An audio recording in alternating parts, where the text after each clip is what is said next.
ya Allah ampunilah saya kalau engkau mau. Kalau Allah mau. Kasihanilah saya ya Allah kalau engkau mau. Itu doa orang songong. Atau sama saja, ya Allah berilah saya rezeki dikit aja. Emang kenapa pakai begitu?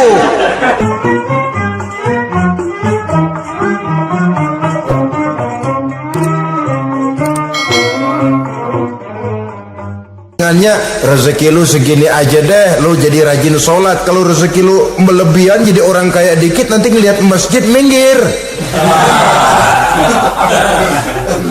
Allah selalu memberikan yang terbaik kepada kita.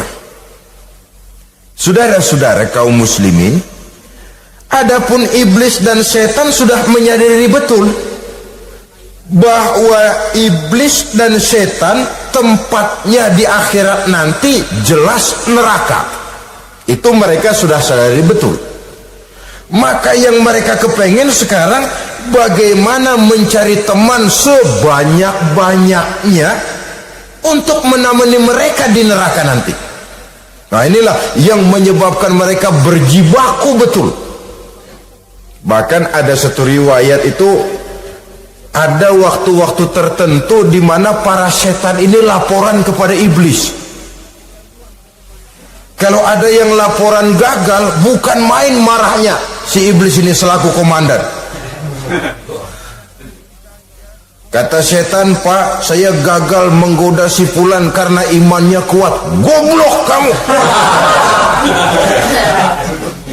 Dengan apa kamu goda dia? Dengan kedudukan. Dia tidak mau, tempuh dengan jalan lain, barangkali dengan harta. Kalau dengan harta tidak bisa, barangkali dengan wanita. Kalau dengan wanita tidak bisa, tempuh segala macam cara.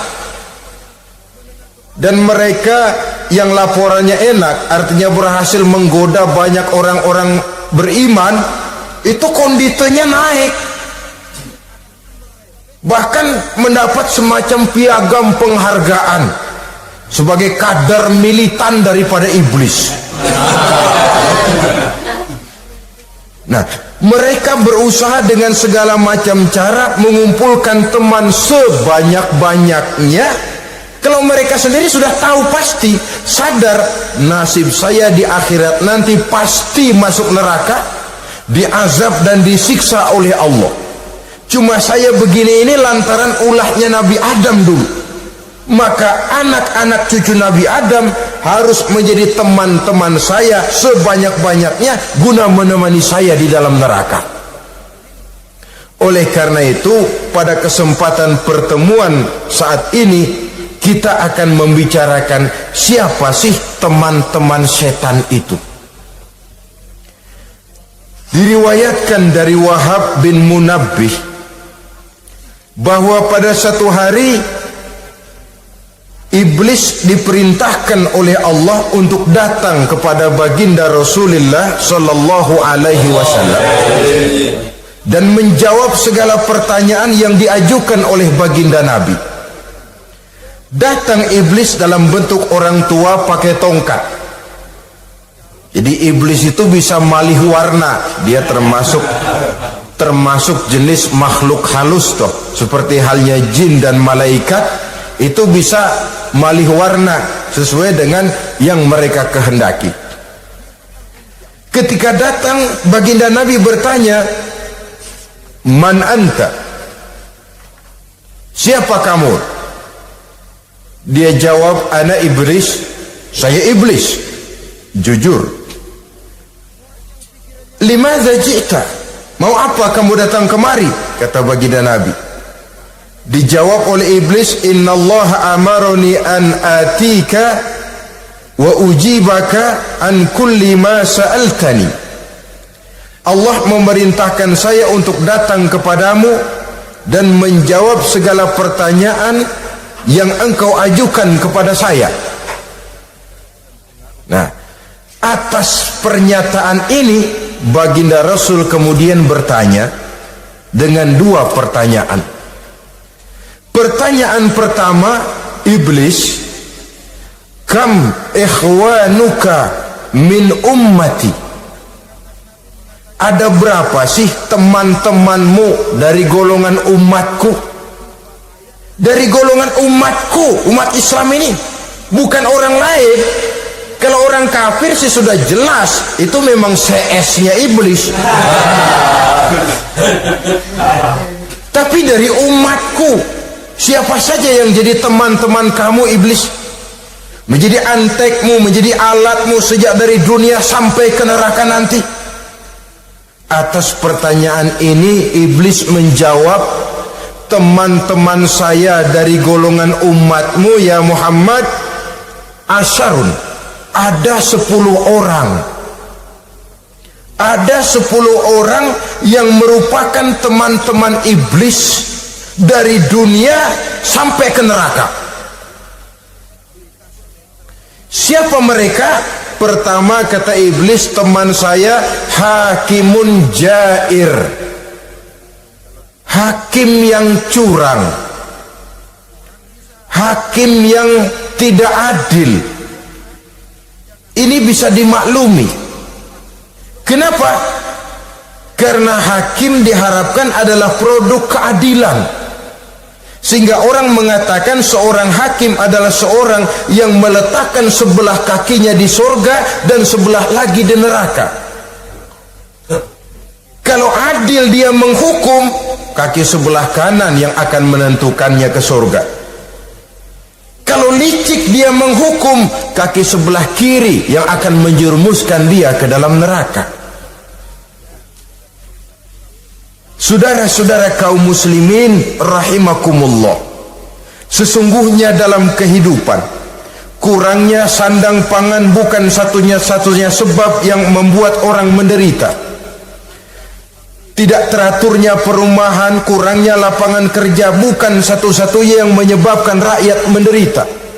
Tapi lukanya rasa keadilan, tidak tegaknya hukum sebagaimana yang diharapkan, itu juga bisa menjadi sumber nestapa, bisa menjadi asal dari segala derita. Oleh karena itu, hakim yang tidak adil, hakim yang curang, yang menghukum tidak berdasarkan hukum, tapi berdasarkan kepentingan, berdasarkan pesan sponsor, hukum bisa dibeli, ada istilah mafia peradilan. Hakim-hakim macam ini yang akan menjadi teman-teman iblis. Dan tiap kali palu akan diketuk, iblis sudah bukan main sibuknya.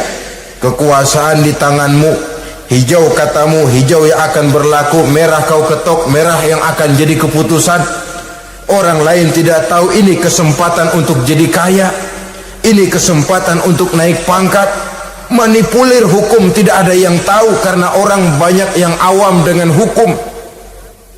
Saudara-saudara kaum muslimin, kalau hukum sudah bisa dibeli, atau kalau hukum cuma untuk orang-orang kecil saja, ada kelompok-kelompok yang kebal hukum, maka akan timbullah kiamat di masyarakat, di mana yang kuat makin kuat, yang lemah selalu menjadi mangsa.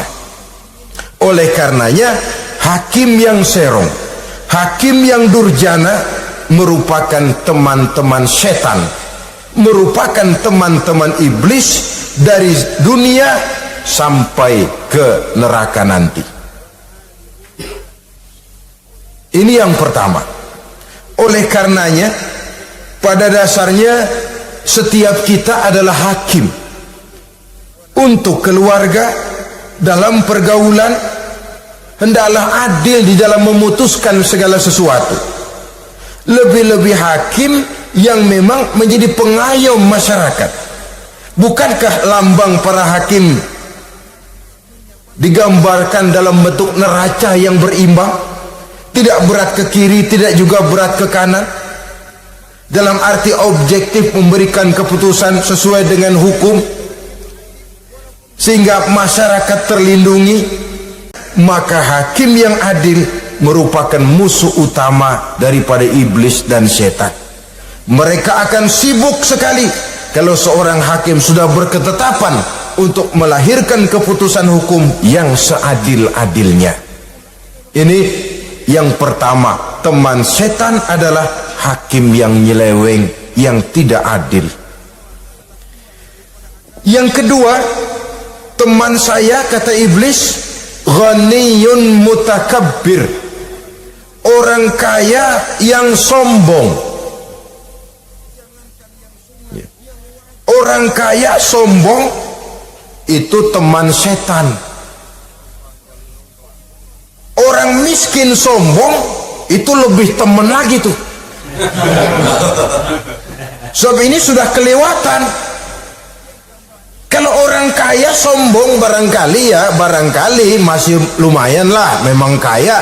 Tapi kalau sudah miskin sombong, minta ampun. Orang kaya yang sombong adalah musuh iblis. Sebab pada hakikatnya tidak ada yang kaya dalam kehidupan ini kalau sudah bercermin kepada apa sih yang kita punya.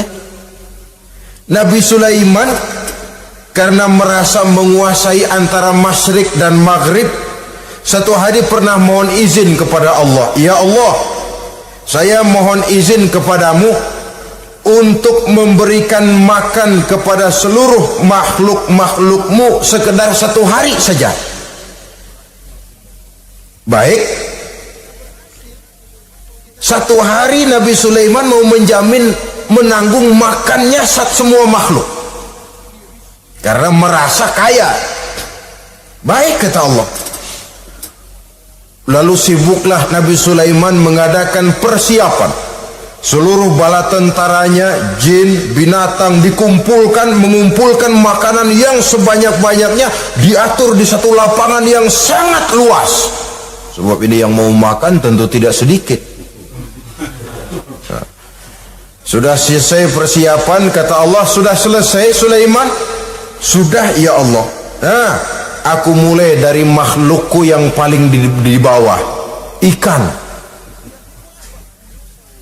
Ikan nun dipanggil oleh Allah.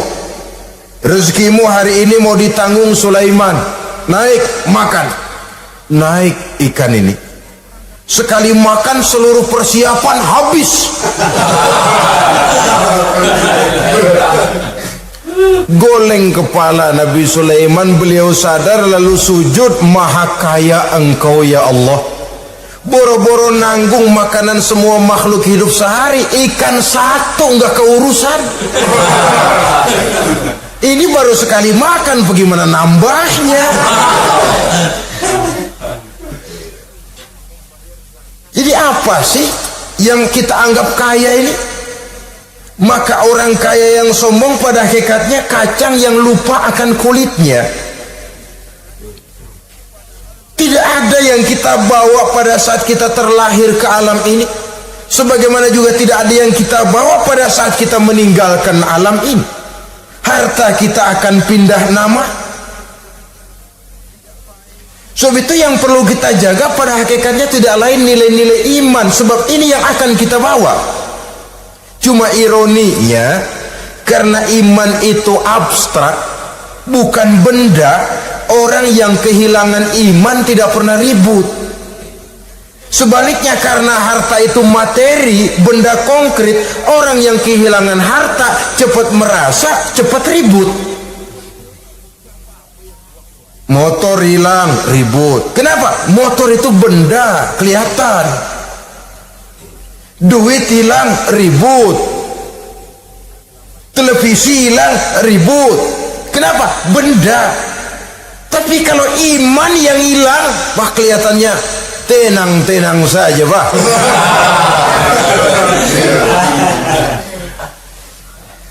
Padahal ini usaha iblis, bagaimana orang kehilangan iman, menjadi kafir, masuk grup dia untuk menemani dia di dalam neraka nanti.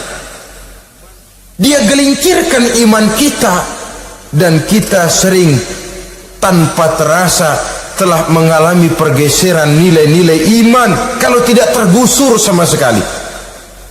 Cuma saya katakan tadi, oleh karena iman ini bukan benda, orang yang kehilangan iman kurang begitu merasa, padahal ini yang paling berharga. Sebab ini yang akan kita bawa menghadap Allah. Orang itu kalau sudah yakhruju minad dunya bighairi iman, keluar dari dunia, meninggalkan dunia dan seluruh isinya, kembali menghadap Allah dengan tidak membawa iman, tempatnya jelas sudah. Itu yang paling kita khawatir. Pangkat jelas tidak kita bawa, harta benda akan pindah nama jadi milik ahli waris kita. Tiba-tiba iman yang cuma satu itu tempat kita bergantung hilang juga dari diri kita. Dengan apa kita mau menghadap Allah? Dan kemalangan apa yang lebih besar dari orang-orang yang telah kehilangan iman pada saat dia menghadap Allah Subhanahu wa ta'ala. Karena itu saudara-saudara, terutama yang diberikan amanah berupa harta oleh Allah dalam kehidupan ini, bersyukurlah kalau saudara diberikan kepercayaan oleh Allah untuk menyalurkan rezeki kepada orang lain, seperti keran yang nyimpen air tapi tidak untuk dirinya, disalurkan kepada yang memerlukannya.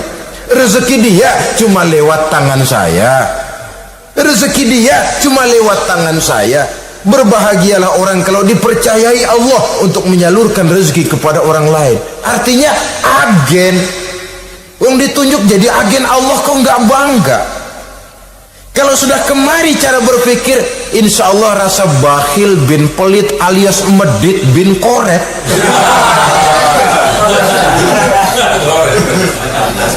Itu insya Allah nggak ada. Kan kadang kita berpikir, yang nyari duit gue setengah mati, lu datang-datang mau minta aja pala lu.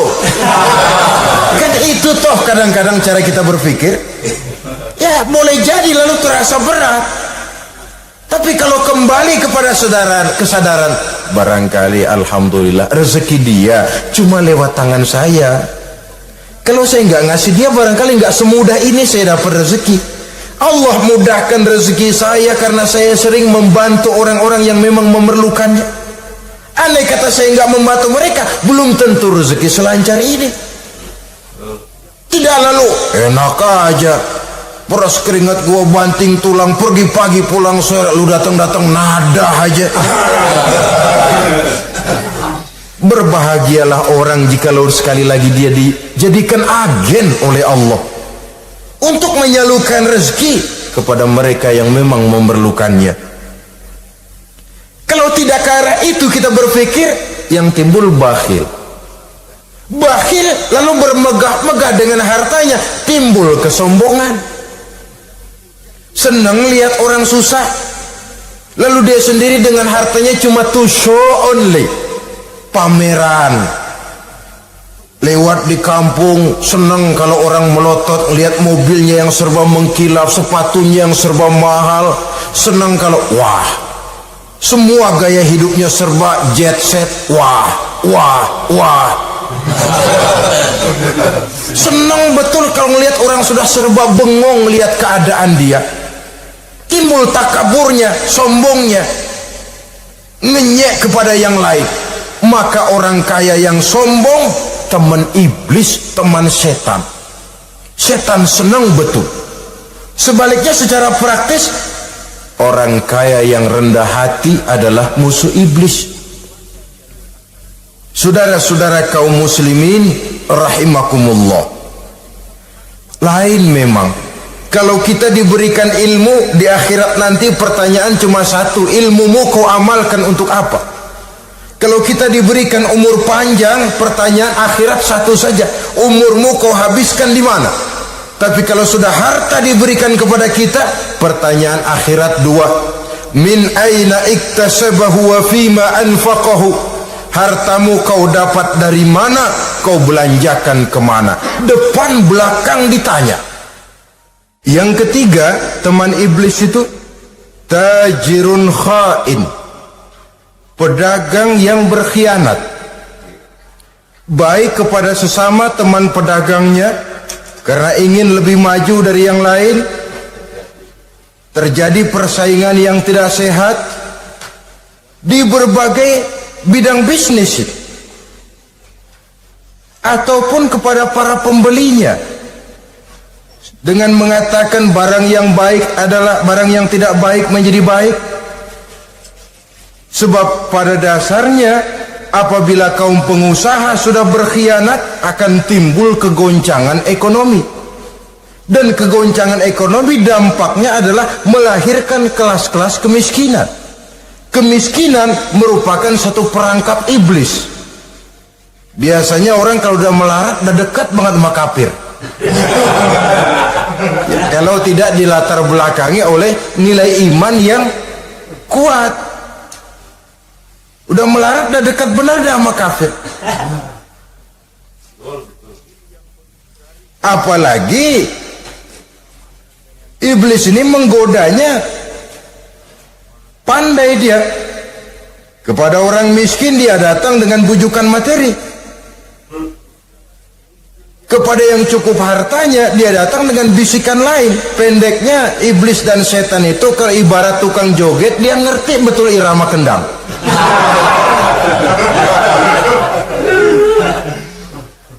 Di mana kelemahan orang itu dia selidiki, dia pelajari, dari arah situ dia masuk. Dan secara strategi perang, iblis dan setan ini posisinya memang lebih menguntungkan daripada kita. Kenapa? Dia melihat kita, kita mah nggak lihat dia. Dia bisa pelajari kebiasaan dan kecenderungan kita. Kita nggak tahu kadang-kadang kelemahan kita. Dari arah itu dia masuk.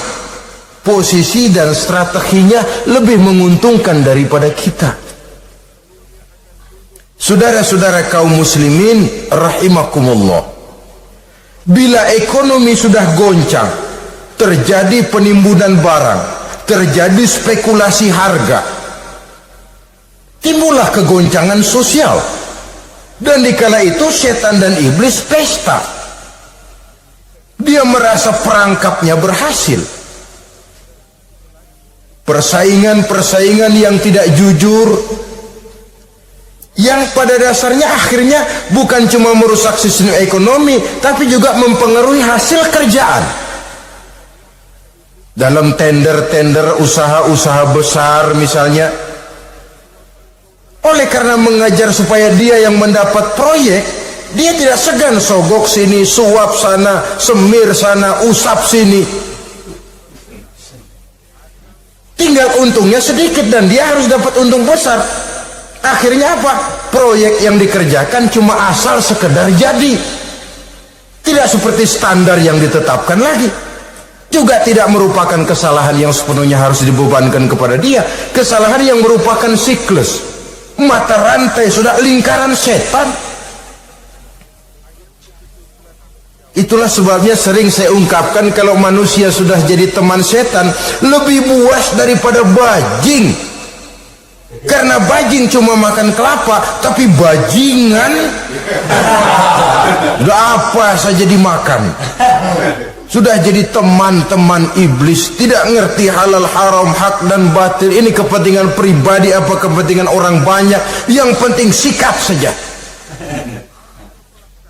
Jadi yang ketiga ini targetnya memang kekacauan ekonomi, yang kemelaratan, kemiskinan merupakan tangga untuk sampai kepada kekafiran. Dan iblis tahu betul itu.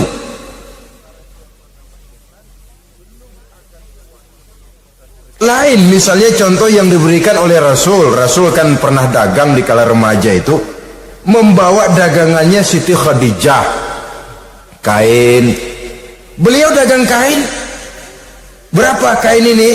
Oh, kalau ini saya ambil dari Ibu Khadijah 25 rupiah. Saudara mau beli saya berapa terserah, asal saya ada untungnya. Dan kalau modalnya 25, betul-betul beliau bilang 25. Jujur.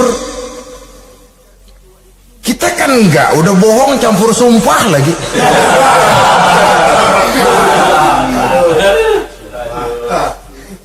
Ini yang ketiga. Yang keempat, teman-teman setan, teman-teman iblis, syaribul khamr. Orang yang minum arak, pemabuk, itu teman setan. Bahkan divonis tidak beriman orang yang pada saat meninggal dunia di dalam perutnya itu masih ada khamr. Tidak beriman divonis. Jadi dalam satu pesta di mana disediakan minuman-minuman keras, iblis itu sudah masang perangkap. Dan bila minuman itu dihampiri orang, dia mulai senang, wajahnya berseri-seri. Kalau minuman dituang ke gelas, dia tepuk tangan. Bila minuman mulai mengalir ke tenggorokan, dia jijimprakan iblis. Girang bukan main.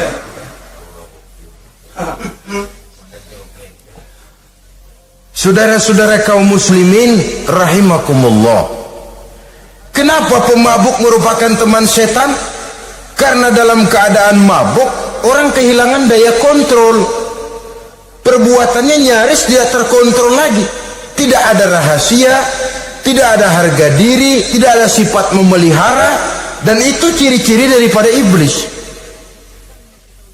Syaribul khamr, orang yang suka meminum minuman keras. Itulah sebabnya memang dalam hidup ini kita harus punya filter. Allah selalu menghendaki yang terbaik dan memilihkan yang terbaik untuk kita. Kalau sudah itu minuman yang baik, kata Allah, itulah memang yang baik untuk kita. Kalau itu dilarang oleh Allah, itulah memang yang tidak baik untuk kita. Jadi kalau sudah qat'i dalilnya, nggak usah buang energi menyelidiki apa manfaatnya. Kalau sudah qat'i dilarang, nggak usah buang energi menyelidiki apa bahayanya khamr. Allah tidak akan melarang sesuatu yang mengandung manfaat. Yang dilarang Allah tentu yang membawa mudarat dan bahaya di dalam kehidupan. Bukankah sekarang ini minuman keras sudah merupakan penghias pesta, merupakan kebanggaan di kalangan remaja? Termasuk dalam kata khamr ini ya morfin, ganja, narkotik, dan yang sejenis dengan itu. Orang sudah merasa bangga kalau sudah fly to the sky, membumbung ke angkasa, katanya dunia ini luas, lupa segala macam persoalan. Tapi sampai kapan? Sampai kapan orang merasa membumbung? Sampai kapan orang merasa bisa meninggalkan segala persoalan? Sampai mabuknya selesai? Ya kalau gitu mabuk aja terus. Lalu apa artinya kehidupan ini? Mabuk kan gak ngerugiin orang lain. Kalau saya nyolong kan ngerugiin orang lain. Kalau saya korupsi ngerugiin orang lain. Kalau saya zina jelas ada orang lain yang dirugikan. Tapi minum khamar, siapa yang rugi? Uang-uang saya beli dengan uang saya, yang minum pun saya. Siapa yang rugi? Saudara, ini pemikiran sepihak namanya. Pertama jelas merugikan diri sendiri. Kesehatan terganggu, pertumbuhan IQ, ya, daya pikir jadi jumud bin beku. Tidak ada idealisme ke arah depan. Yang ada ya, yang dipikirkan ya yang di depan hidungnya saja. Dan konon itu pada mulanya memang orang kan sifatnya cuma ingin tahu, nyobain, ketagihan. Ya kalau orang tuanya masuk golongan have, mampu. Ya kalau orang tuanya termasuk ekonomi lemah, sedangkan kecanduan hal yang tidak bisa ditangguhkan. Orang yang sudah kecanduan minuman keras, sekali dia tidak minum, sudah bukan main rasanya. Orang yang sudah biasa minum ganja, morfin, narkotik, satu kali dia tidak bertemu itu sudah nggak keruan rasa. Orang tuanya tidak mampu, kenapa lalu nggak ngelamun yang negatif? Ya kalau dia keluarga have, orang tuanya masih ngelarang, dia bisa jual hal lain di rumahnya yang ada harganya. Tip dek kah itu, video kah itu, mobil kah digade dulu. Kalau di kampung anak-anak muda yang menengah ke bawah, kenapa enggak ayam orang disamber?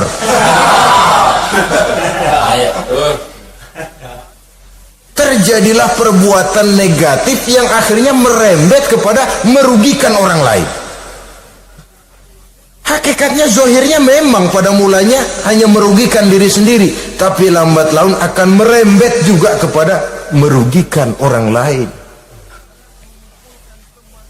Oleh karena itu pantas kalau dalam perjalanan Mi'raj begitu hendak start dari Masjidil Aqsa menghadap Allah, kepada baginda Nabi disodorkan 2 gelas minuman, segelas susu dan segelas arak. Muhammad, kau ambil salah satu minuman itu, kau minum. Mantap. Nabi mengambil gelas yang isinya susu lalu beliau minum. Selesai minum kata Jibril, "Shaddaqta ya Muhammad, laqad asabtal haq." Kamu benar Muhammad, pilihanmu tepat. Kenapa? Untung saja susu yang kamu minum. Kalau arak yang kamu ambil, kamu pilih dan kamu minum, pasti umatmu bakal pada jadi umat teler semua nanti. Wong Nabi milih susu saja umatnya masih banyak yang teler, apalagi kalau beliau memilih khamr waktu itu. Tapi ini sekedar simbol bahwa begitulah kita dalam hidup. Saudara, kalau di depan kita ditaruh segelas jamu, segelas sirup, kira-kira pilih mana? Jamu. Sirup apa jamu? Jamu. Orang yang berpikir panjang ke depan, dia bakal pilih jamu. Memang pahit, getir, nggak enak, tapi besok pagi badan enteng, kerja semangat, berpikir cerdas, gairah ada. Orang yang pikirannya pendek, ngapain jamu getir nih, sirup nih, manis ini, dia minum, bukan main manisnya, besok pagi bibir pada jontor. Begitulah dalam kehidupan ini. Maka hendaknya kita berusaha dengan sekuat kemampuan untuk menghindarkan diri dari minuman keras dan pengaruh-pengaruhnya. Yang kelima, teman iblis itu al-qattat, tukang-tukang fitnah. Itu suling iblis itu, trompet setan. Sebab apa? Benar kalau Quran mengatakan, Nabi mengatakan al-fitnatu asyaddu minal qatl. Fitnah lebih bahaya dari pembunuhan. Sebab apa? Pembunuhan membunuh orang secara langsung, fitnah membunuh orang pelan-pelan. Kalau mati mau mendingan cepat daripada pelan-pelan. Pelan-pelan mati, cepat mati enakan cepat, nggak ngerasain sakit. Fitnah membunuh orang pelan-pelan. Nama baik orang hancur, dicoreng-moreng di tengah masyarakat. Maka tukang-tukang fitnah, teman-teman setan dari dunia sampai ke neraka nanti. Karena fitnah lebih bahaya daripada pembunuhan. Mengada-ada yang tidak ada diada-adakan, fitnah. Melebih-lebih, berita semeter jadi 3 meter, yang 2 meter. Ya kalau positif, kalau negatif, fitnah. Memang orang bilang kalau kita nitip duit jangan harap lebih, kurang bisa. Tapi kalau nitip omongan jangan harap kurang, pas saja sudah untung itu. Biasanya lebih, namanya omongan. 1 meter jadi 2 meter, 2 meter jadi 3 meter. Itu sifat dari yang namanya omongan. Kita kirim uang, udah nggak bakalan lebih dah. Ini nitip uang sama saya 50.000, tambahin 10.000, langka yang berpikir begitu. Kurang malah bisa, enak aja nitip. Gue kan kemarin pakai ongkos, itu mah transport misalnya. Tapi kalau sudah nitip omongan, pas saja sudah untung loh.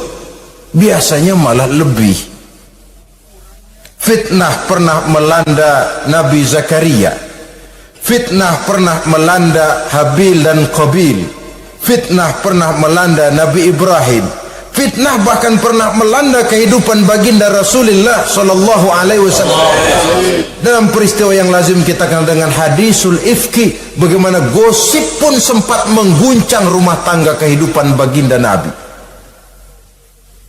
Sehingga pantas kalau beliau sendiri mengatakan al-fitnatu asyaddu minal qatli. Fitnah itu lebih bahaya daripada pembunuhan, karena fitnah membunuh orang secara pelan-pelan. Saudara-saudara kaum muslimin rahimakumullah, lidah tidak bertulang. Sohirul jirmi azimul jurmi, kecil bentuknya tapi besar akibatnya. Kalau kita luka karena silet 2-3 hari boleh sembuh, tapi luka karena lidah seumur hidup kita ingat. Asal lihat orangnya ingat, nih dia nih yang ngomong kagak enak banget, gua tandain dah.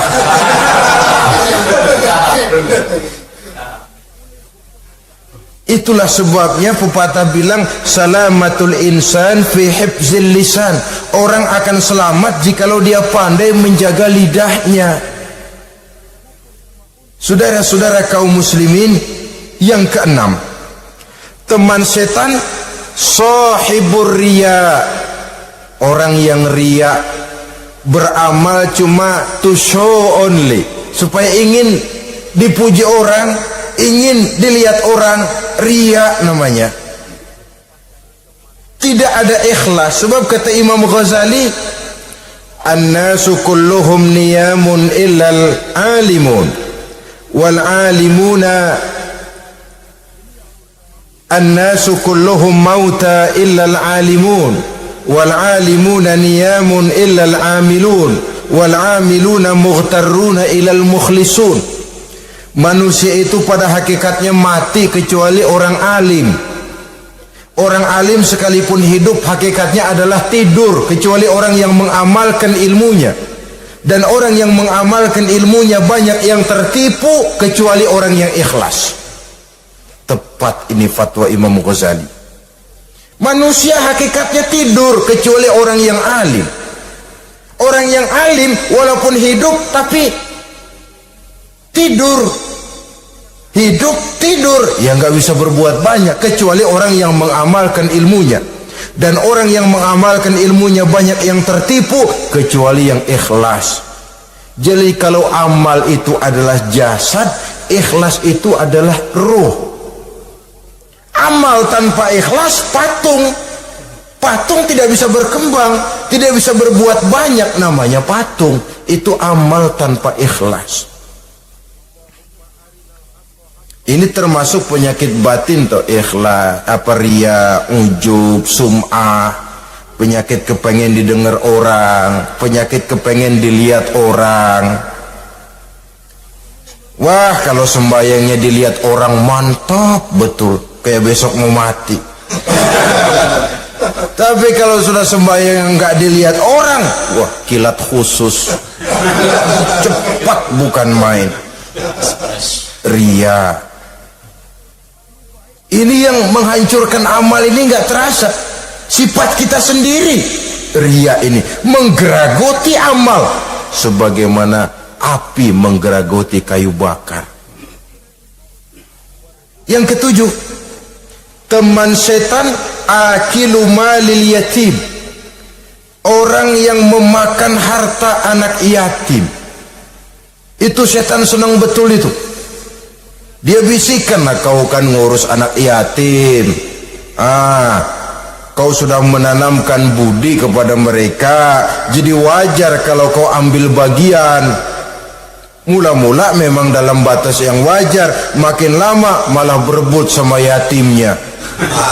Makin kesonoin, yatimnya malah nggak keduman, panitianya yang kenyang. Akilu malil yatim, orang yang memakan harta anak yatim secara zalim, ini merupakan teman setan. Sebaliknya, orang yang melindungi anak yatim, kata Nabi, seperti 2 jari ini dengan aku di akhirat nanti, dekat derajatnya dengan Rasul. Yang kedelapan, teman setan al-mutahawinu bis shalah, orang yang nganggap enteng sholat, ngenteng-ngentengin sholat. Nanti aja dah, kalau udah tua-tuaan, sembayang mah gampang, saban sari ada. Kalau ini nih tinju jarang-jarang. Al-mutahawin, ngenteng-ngentengin. Pada dasarnya agama itu mudah, jangan dipersulit, tapi juga jangan dipermudah. Agama itu tidak berat, Jangan diberat-beratin, tapi juga jangan dienteng-entengin. So yang enteng kalau kita entengin akhirnya menganggap remeh. Mulanya memang sedikit, makin lama makin banyak, makin lama makin banyak, makin bertumpuk. Apalagi kalau sadar kita sholat adalah tiang daripada agama. Bagaimana rumah akan tegak tanpa tiang yang kuat? Bagaimana agama akan tegak dalam diri seseorang kalau sholatnya dia enteng-entengi? Jangankan yang sunnah, yang wajib saja kadang-kadang tutup lubang gali lubang, padahal itu merupakan tiang pokok. Rumah itu untuk kuat harus ada tiang-tiang tambahan. Tiang tambahan ini ya nawafil, ya rawatib, sholat-sholat sunnah itu untuk menjaga stabilitas temperatur batin kita kepada Allah. Al-mutahawinu bis sholat. Jadi kalau sudah masuk waktu beduk misalnya berbunyi, azan berkumandang, iblis mulai menyebar bala tentaranya. Pasukan siap.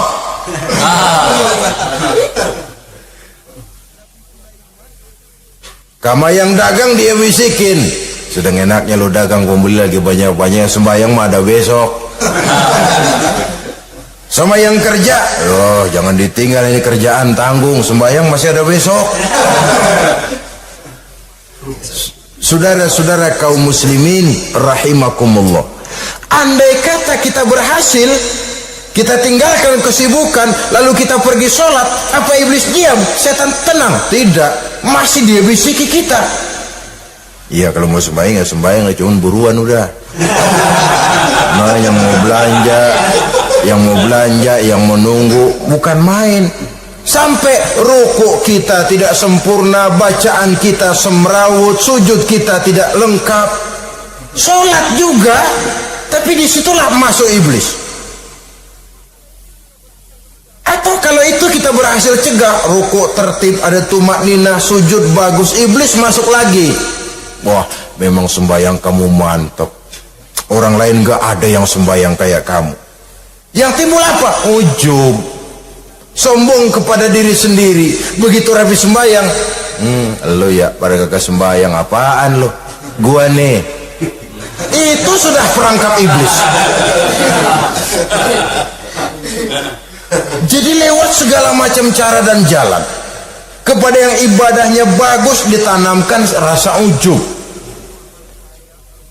kepada yang mau berusaha bagus ditanamkan sifat was-was, buru-buru. Saudara-saudara kaum muslimin, ini yang ke-8. Yang ke-9, mani'uz zakah. Orang yang enggan membayar zakat itu teman setan. Gak ada urusan sama zakat. Sayang-sayang harta dizakatin. Saudara-saudara, padahal zakat itu kata Nabi, zakku amwalakum biz zakat. Bersihkan hartamu dengan zakat. Jadi barangkali bercampur harta itu dengan sedikit yang tidak baik, bercampur dengan yang kotor. Zakat itu membersihkan yang lain. Kita misalnya dalam satu kelas punya murid 40 orang, 42 orang, ada 2 orang yang bandel, nggak ketulungan. Sudah segala macam cara kita perbaiki, nggak juga berhasil. Ini kan kalau nggak diatasi kan mempengaruhi yang teman-teman yang 40 orang. Untuk menyelamatkan yang 40 ini, nggak apa-apa yang 2 keluarin. Bikin pemecatan, anak saudara kami sudah tidak sanggup lagi mengajar. Dengan ini kami berhentikan dari sekolah yang kami pimpin untuk menyelamatkan teman-teman yang lebih banyak. Mengeluarkan yang 2 untuk menyelamatkan yang 40. So kalau tidak ini nanti ngerembet, yang 40 ngikut jadi ngeres. Itu juga harta. Zakat untuk membersihkan yang masih tersisa. Yang terakhir, yang ke-10, teman setan, musuh, teman iblis, man yutilul amal. Orang yang terlalu panjang angan-angan, penghitung bintang di langit, yang hidup cuma ngitung jikalau. Wiridannya cuma jikalau.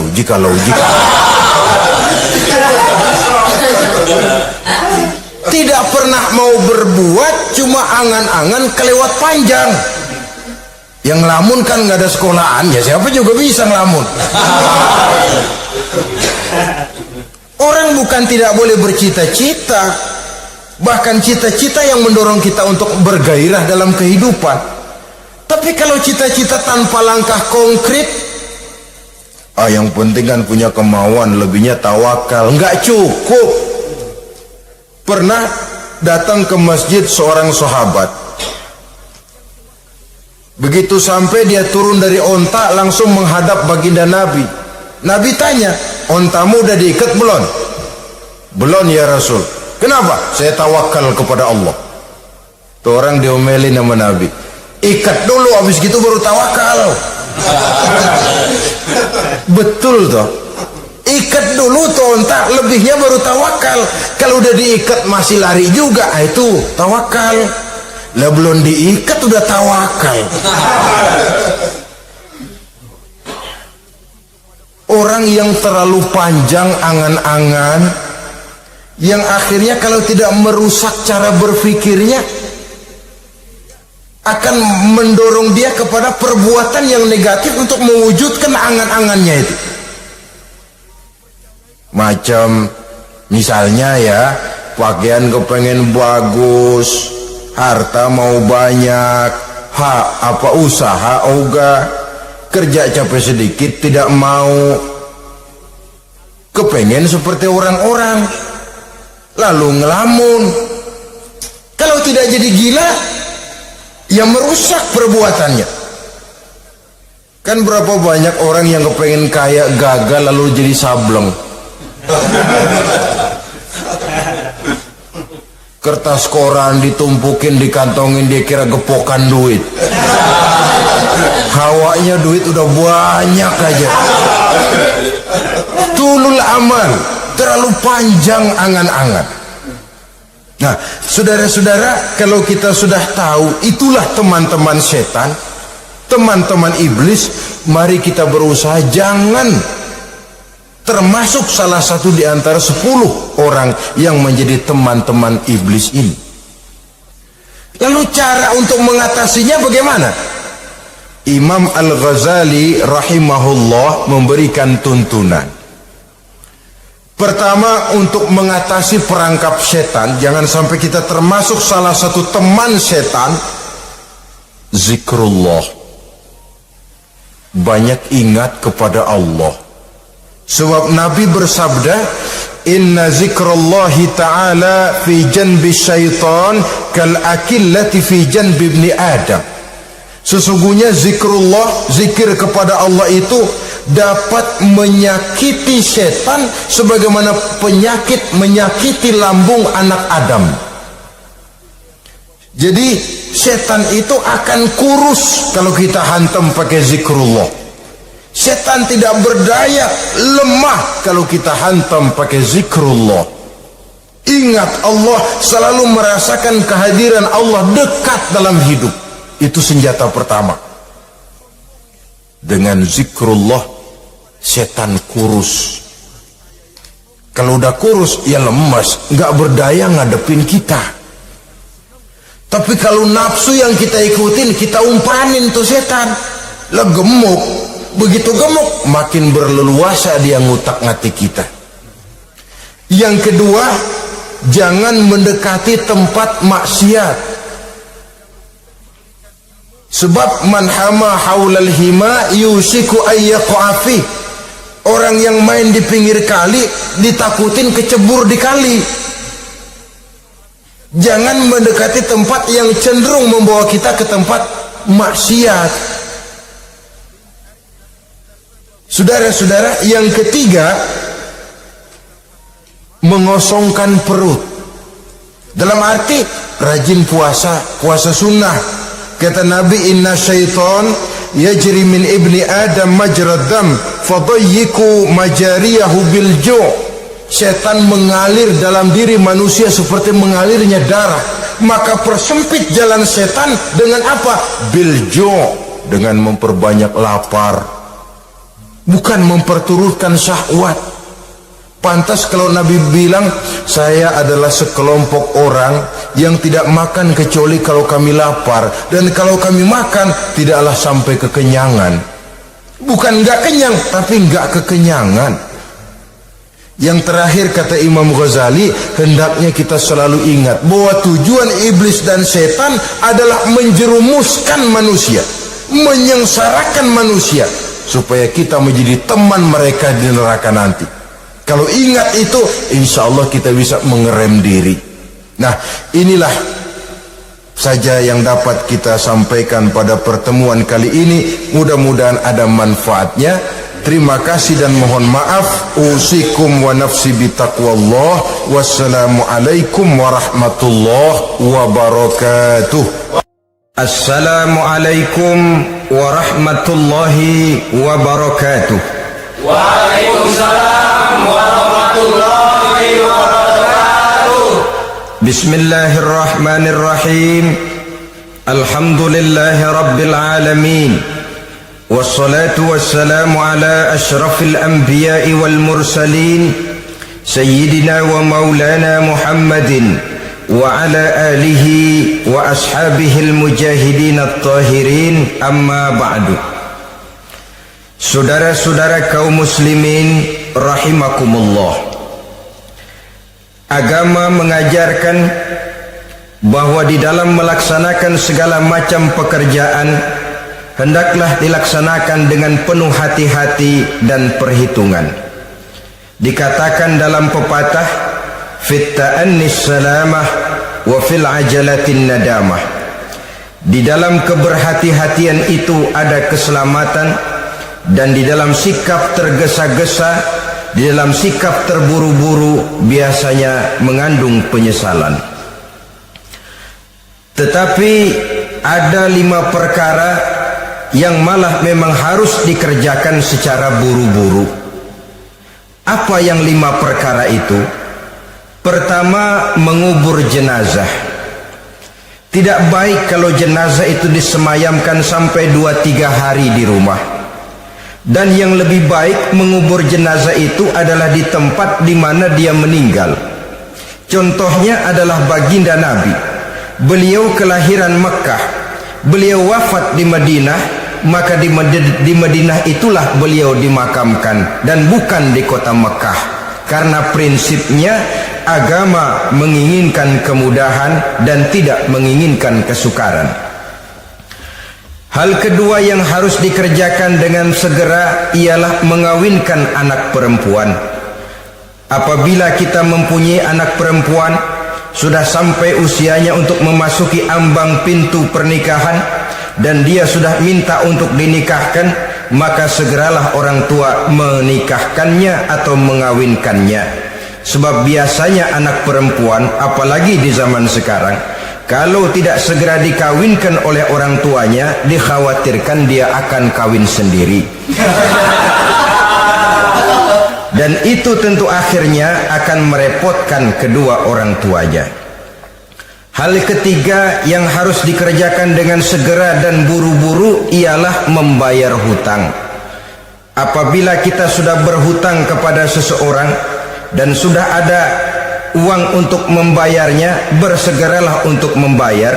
Sebab kalau ditunda besok, lusa, atau hari minggu depan, dikhawatirkan uangnya akan terpakai untuk kepentingan-kepentingan yang lain, dan hutang akan tetap tinggal hutang, tidak pernah terbayar adanya. Hal keempat yang harus disegerakan ialah menghidangkan makanan untuk orang musafir yang kebetulan menjadi tamu di rumah kita. Dan hal yang kelima yang harus dilakukan dengan buru-buru, dengan segera, bertaubat apabila mengerjakan perbuatan dosa. Hal kelima inilah yang akan kita bicarakan pada pertemuan kita kali ini, yaitu tentang taubat kepada Allah Subhanahu wa ta'ala. Taubat berasal dari kata-kata taba yatubu, yang isim masdarnya adalah taubatan.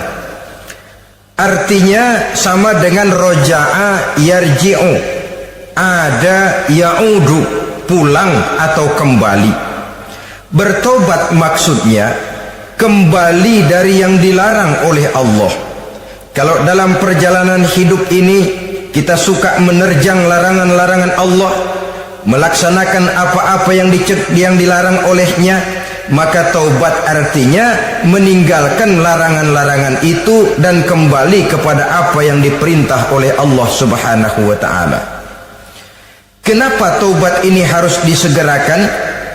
Karena makhluk bernama manusia ini sulit melepaskan diri dari dosa dan salah. Nabi bersabda, "Kullu bani Adam khatta'un wa khairul khatta'ina tawwabun." Setiap anak Adam, yakni setiap manusia, pasti mempunyai dosa dan kesalahan. Dan sebaik-baik orang yang mempunyai dosa dan kesalahan ialah orang yang segera bertaubat. Dengan kata lain, orang yang baik sesungguhnya bukanlah orang yang tidak punya salah, karena tidak ada orangnya yang tidak punya salah. Tetapi orang yang baik adalah orang yang apabila melakukan kesalahan, dia segera sadar, dijadikannya kesalahan itu sebagai pelajaran untuk tidak diulanginya lagi pada masa-masa yang akan datang. Inilah yang digambarkan oleh Allah Subhanahu wa taala dalam surah Ali Imran ayat 135. Walladzina iza fa'alu fahishatan, dan orang-orang yang apabila mereka terjatuh ke dalam perbuatan dosa, au zalamu anfusahum, atau berbuat zalim kepada diri mereka sendiri, zakarullaha fastaghfaru li dzunubihim, mereka segera ingat kepada Allah dan memohon ampun terhadap dosa yang pernah mereka kerjakan. Saudara-saudara kaum muslimin rahimakumullah, sejak awalnya iblis memang sudah memproklamirkan diri di hadapan Allah Subhanahu wa taala. Apa kata iblis? Ya Rabbi wa izzatika la azalu aghwi bani adama ma damat arwahuhum fi ajsadihim. Ya Allah, demi kemuliaan-Mu saya bersumpah, kata iblis, saya akan selalu memperdayakan anak-anak Adam. Saya akan selalu menggoda manusia selama ruh mereka masih ada di dalam jasad mereka. Jadi selama ruh masih ada di dalam jasad, selama itulah iblis akan selalu berusaha menggelincirkan manusia untuk jatuh ke tempat salah dan ke tempat-tempat dosa. Tetapi kemudian Allah juga memberikan jaminan. Allah menjawab proklamasi iblis ini, wa izzati wa jalali ya mal'un la azalu aghfiru lahum mastaghfaru. Demi kehormatanku, demi kemuliaanku, hai mal'un, hai yang terkutuk, hai iblis, kalaupun engkau selalu memperdayakan manusia, kalaupun engkau selalu menipu dan menggoda mereka sepanjang ruh mereka masih ada di dalam jasad, aku akan senantiasa memberikan ampun kepada mereka sepanjang mereka memohonkan ampun kepadaku. Inilah jaminan dari Allah Subhanahu wa ta'ala. Saudara-saudara kaum muslimin rahimakumullah, oleh karenanya apabila kita berbicara tentang taubat, artinya kita berbicara tentang tingkah laku kita dalam kehidupan sehari-hari. Apa yang harus kita lakukan untuk sempurnanya satu taubat? Pertama, menyesal terhadap dosa yang pernah kita lakukan. Kadang-kadang ada juga orang bertaubat, tapi bukan nyesal terhadap dosa yang dia kerjakan, malah puas katanya. Dia ngomong sama teman-temannya, saya dulu zaman muda sudah kenyang judi, kenyang zina, kenyang mabuk-mabukan, sudah puas. Sekarang tinggal benernya saja, saya sudah taubat. Taubatnya sih bagus, tapi puasnya itu yang jelek. Kenapa harus dikatakan puas? Bukan puas, menyesal. Menyesal saya dulu, kenapa hanyut terjebak dosa, kenapa tenggelam di meja judi, kenapa tenggelam di minum-minuman keras, kenapa hanyut kepada perbuatan munkar dan maksiat. Saya menyesal sekali. menyesal diperintah dan bukan malah puas. Dari rasa menyesal ini nanti timbul hal yang kedua, yaitu berniat tidak akan mengulangi lagi perbuatan dosa. Kalau menyesal tapi masih diulangi lagi, itu belum taubat yang sebenarnya.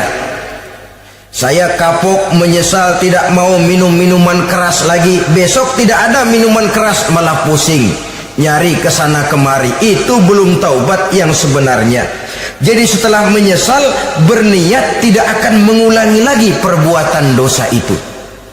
Kalau menyesal tapi masih diulanginya lagi, itu sama saja dengan main-main. Saudara-saudara kaum muslimin rahimakumullah, barangkali itu yang orang namakan dengan taubat sambal namanya. Kita kalau makan nasi pakai sambal, pedesnya bukan main, repot, marah, ngomel. Gila, sambal pedes bukan main, taubat sama sambal. Tobat sama sambal katanya. Tapi 2-3 hari kemudian dia makan lagi, nggak ada sambal, nyari. Kemarin sudah taubat, 2 hari kemudian malah nyari. Ini bukan taubat yang sebenarnya. Penyesalannya tidak diiringi dengan berniat untuk tidak mengulangi perbuatan dosa itu selama-lamanya. Saudara hadirin, kita sudah taubat, tidak mau lagi minum minuman keras. Datang teman, minum ya, nggak mau. Kenapa? Saya sudah taubat. Yang benar, benar. Kalau dibayarin, tahu dah. Jadi rupanya taubatnya itu cuma karena nggak ada yang bayarin. Begitu datang yang bayarin, berangkat lagi. Itu belum lagi merupakan taubat yang sebenarnya. Begitu juga kita taubat dari meja judi. Pada waktu sudah bures, bangkrut, habis-habisan, mungkin menyesal, mungkin bertaubat. Inilah akibatnya judi, rumah tangga berantakan, harta bures, anak terlantar, uang tidak ada. Taubat, saya tidak mau lagi-lagi tenggelam di meja judi. Pada saat kondisinya bangkrut, itu yang diucapkan. Tapi 2-3 hari, 4-3 minggu, 1 bulan kemudian rezekinya banyak, makmur lagi, usahanya maju lagi, lupa lagi dia kepada ucapan sebelumnya. Akhirnya sedikit demi sedikit tenggelam kembali di meja judi. Ini pun belum merupakan taubat yang sebenarnya. Jadi untuk sempurnanya taubat, yang pertama menyesal terhadap dosa yang telah dilakukan, yang kedua berjanji tidak akan mengulangi lagi, kemudian yang ketiga meninggalkan perbuatan jahat itu untuk selama-lamanya. Dengan kata lain, kalau memang taubat tidak mau minum lagi, talak 3 itu minuman keras. Kalau memang niat tidak akan berjudi lagi, talak 3 itu segala macam bentuk perjudian, meninggalkan perbuatan jahat. Yang keempat, menunaikan semua fardu dan kewajiban. Sebab barangkali pada saat kita tenggelam dalam dosa, perintah-perintah Allah, jangankan yang sunnah, yang wajib saja sering kita lalaikan. Maka apabila diri telah berniat melaksanakan taubat, maka tunaikan semua kewajiban yang disyariatkan oleh agama kepada kita. Yang kelima, meminta halal kepada para lawannya dengan termasuk mengembalikan hak milik orang lain. Ini kalau menyangkut hukukul adamiyin atau hak-hak manusia. Jadi kalau kita berdosa kepada sesama manusia, Allah belum akan menerima taubat kita kalau kita belum minta maaf kepada yang bersangkutan. Adapun kalau kita sudah minta maaf tapi yang bersangkutan tidak mau memberikan maaf, itu urusan dia kepada Allah. Urusan kita adalah meminta maaf kepada yang bersangkutan. Hal yang keenam, mendidik atau melatih diri untuk bertaat kepada Allah. Sebagaimana kita dulunya telah melatih diri, memperturutkan diri untuk berbuat durhaka. Lalu memperbaiki yang dimakan dan yang diminum. Itu juga merupakan ciri dari orang-orang yang melaksanakan taubat kepada Allah Subhanahu wa ta'ala. Kemudian apalagi memperbanyak istighfar di dalam kehidupan. Disabdakan oleh Nabi, inna likulli da'in dawa'un wa dawa'u zunubi al-istighfar. Sesungguhnya segala macam penyakit tentu ada obatnya, dan obat dari segala macam dosa adalah istighfar. Saudara-saudara kaum muslimin rahimakumullah. Jadi kalau yang terdahulu merupakan perbuatan-perbuatan konkret, maka yang terakhir ini taubat dalam bentuk ucapan berupa memperbanyak istighfar, memohonkan ampun kepada Allah Subhanahu wa taala. Mari kita lihat dalam teladan hidup kita, manusia yang hatinya paling bersih tidak lain adalah Rasulullah sallallahu alaihi wasallam. Beliau sudah mendapat jaminan ampun dari seluruh dosa. Liyaghfir lakallahu ma taqaddama min zambika wa ma ta'akhkhar, kata Allah. Muhammad, dosamu yang dahulu, dosamu yang sekarang, dosamu yang akan datang jikalau memang ada, seluruhnya sudah mendapat jaminan ampun dari Allah. Tetapi coba lihat dari sejarah perjalanan hidup yang mulia ini, sungguh pun beliau sudah nyata-nyata mendapat jaminan ampun dari Allah. Beliau mengatakan, ayyuhan nas tubu ilallah fa inni atubu fil yaumi mi'ata marrah. Wahai manusia, bertaubatlah kepada Allah, maka sesungguhnya saya, kata beliau, dalam satu hari bertaubat 100 kali kepada Allah. Dalam riwayat yang lain, sab'ina marrah, 70 kali beliau mengucapkan istighfar minimalnya dalam sehari semalam. Orang yang sudah nyata-nyata mendapat jaminan ampun dari Allah ini, satu hari satu malam istighfarnya minimal 70 kali.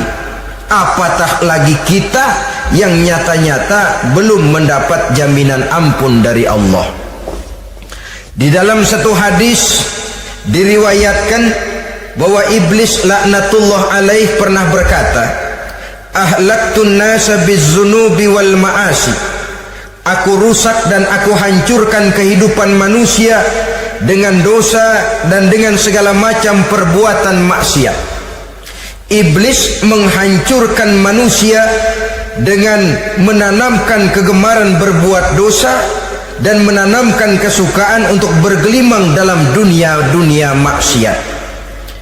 Tetapi kemudian iblis mengakui, wa ahlakuni bila ilaha illallah wal istighfar. Tetapi kemudian terbalik, manusia menghancurkan aku dengan kalimat la ilaha illallah dan dengan istighfar, yakni mengucapkan astaghfirullahalazim. Inilah senjata pemungkas menghadapi upaya iblis untuk menghancurkan manusia.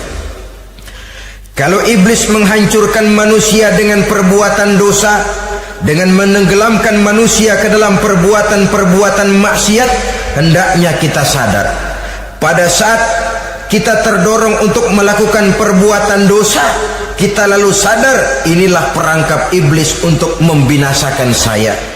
Pada saat kita terjebak ke dalam perbuatan maksiat dan munkarat, ingatlah baik-baik, inilah perangkap iblis untuk merusak dan membinasakan saya.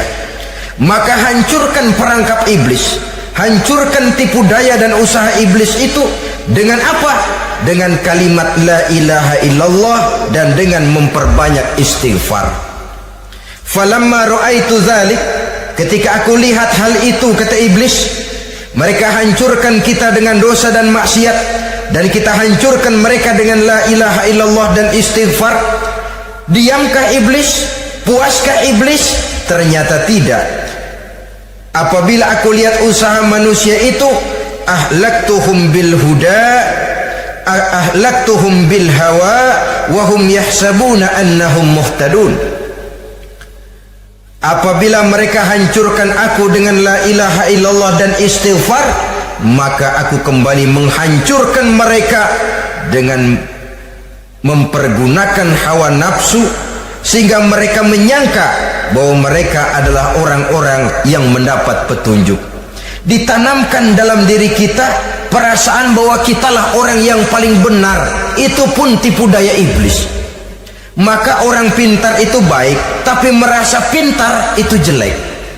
Orang benar itu bagus, tapi merasa benar itu tidak baik. Karena biasanya orang kalau sudah merasa benar, lalu cenderung untuk menganggap orang lain tidak benar. Kalau sudah begitu, dia akan mengklaim diri, sayalah orang yang paling benar, yang lain tidak benar semuanya. Itu termasuk perangkap iblis juga, setelah kita gempur mereka dengan kalimat tahlil dan dengan kalimat istighfar. Saudara-saudara kaum muslimin rahimakumullah, Allah Maha Pengasih dan Maha Penyayang. Ia akan mengampunkan perbuatan yang bersifat salah dari manusia. Hanya manusia saja yang kadang-kadang bodoh, tidak mau mengampuni dan memaafkan dirinya sendiri, dengan membiarkan dirinya terseret berlarut-larut dalam dosa tanpa keinginan untuk bertaubat. Sepanjang nafas belum sampai di tenggorokan, sepanjang matahari masih terbit di sebelah timur dan terbenam di sebelah barat, sepanjang itu Allah masih akan menerima taubat seorang hamba. Innallaha yaqbalu taubatal abdi ma lam yugharghir. Allah akan senantiasa menerima taubat seorang hamba sebelum nafasnya sampai di tenggorokan. Apabila nafas sudah sampai di tenggorokan, maka taubat sudah terlambat adanya. Lalu yang konkret di dalam kehidupan ini, apa ciri-ciri dari orang yang melaksanakan taubat itu? Seorang ahli hikmah berkata, pertama, orang yang taubat itu kelihatan bahwa dalam kehidupan ini dia mampu menjaga lidahnya dari ucapan yang berlebih-lebihan, dari ucapan yang tidak ada manfaatnya, dari ucapan yang mengandung dosa, namimah, mengadu domba, dan ucapan-ucapan yang merugikan orang lain. Orang yang taubat kelihatan dari lidahnya. Ini yang konkret. Yang kedua, orang yang taubat itu cirinya tidak ada lagi rasa dengki di hatinya, tidak ada keinginan untuk membenci dan memusuhi orang lain. Kenapa? Dia sudah sibuk memikirkan kekurangan dirinya sendiri, sehingga tidak ada waktu lagi untuk mengorek-ngorek, mencari-cari aib dan kekurangan pada diri orang lain. Ini makna ucapan Nabi, tuba liman syaghalahu aibuhu an uyubin nas. Beruntunglah orang yang kekurangan pada dirinya menyebabkan dia cukup sibuk sehingga tidak sempat mencari-cari dan mengorek-ngorek aib dan kekurangan orang lain. Berbeda dengan orang yang masih jauh dari sikap taubat, selalu berusaha mencari dan mengorek-ngorek kekurangan orang lain, sementara aib dan kekurangan dirinya diumpetin. Ini namanya ilmu kancil. Orang lain disorotin, dia ngaling, ngumpet. Kerjaannya apa? Monten orang lain saja. Dia sendiri tidak mau diponten dan tidak mau memonten dirinya. Akibatnya apa? Sikap introspeksi tidak ada. Sikap mawas diri hilang. Sikap melihat, bercermin terhadap pribadinya sendiri hilang. Yang ada cuma menilai orang lain saja. Jadi adapun orang yang sudah bertaubat ini, di hatinya tidak ada dengki. Melihat orang lain mendapat nikmat, alhamdulillah, dia ikut bersyukur. Lain dengan orang yang jauh dari taubat, tetangganya dapat nikmat, dia meriang. Tidak senang hatinya melihat orang lain senang. Orang melarat malah tepuk tangan. Saudara hadirin yang saya muliakan, orang yang semacam ini pada hakikatnya selalu disiksa oleh perasaannya sendiri. Kalau tetangganya yang kaya, ditanya kemana dukunnya. Tapi kalau tetangganya jatuh melarat, dia tepuk tangan, gembira bukan main. Lain dengan orang yang sudah bertobat, hasud itu hilang dari dirinya. So hasud inilah yang akan memakan kebaikan yang kita kerjakan. Kata Nabi, hasud itu bisa memakan kebajikan seperti api memakan kayu bakar. Allahu Akbar. Puasa kita, zakat kita, sholat kita, habis keropos dimakan oleh sifat hasud. Tidak terasa, tapi begitu kita punya sifat dengki kepada orang lain, maka sholat kita dimakan oleh dengki tadi, puasa kita dimakan oleh dengki tadi, segala macam kebaikan yang kita kerjakan dimakan oleh si dengki tadi, seperti api memakan kayu bakar, cepat sekali. Itulah sebabnya bagaimanapun banyak kebaikan yang sudah kita kerjakan, jangan bangga dan jangan lalai. Sebaliknya, bagaimanapun besar dosa dan kesalahan yang pernah kita lakukan, jangan putus asa dari rahmatnya Allah Subhanahu wa ta'ala. Jadi yang kedua, ciri orang yang bertobat, di hatinya tidak ada dengki dan tidak ada rasa ingin memusuhi orang lain. Dia berhadapan dengan setiap orang dengan modal husnuzon, baik sangka kepada Allah, tidak a priori. Kadang-kadang ada orang ketemu saja baru tapi sudah punya rasa jelek, diperturutkannya suuzonnya. Yang ketiga, ciri orang bertaubat itu menjauhkan diri dari pergaul dengan orang-orang jahat. Sebab kita tahu bahwa pergaulan sangat besar pengaruhnya dalam ikut membentuk kepribadian manusia. Asyariku wa fi syarri syarrun.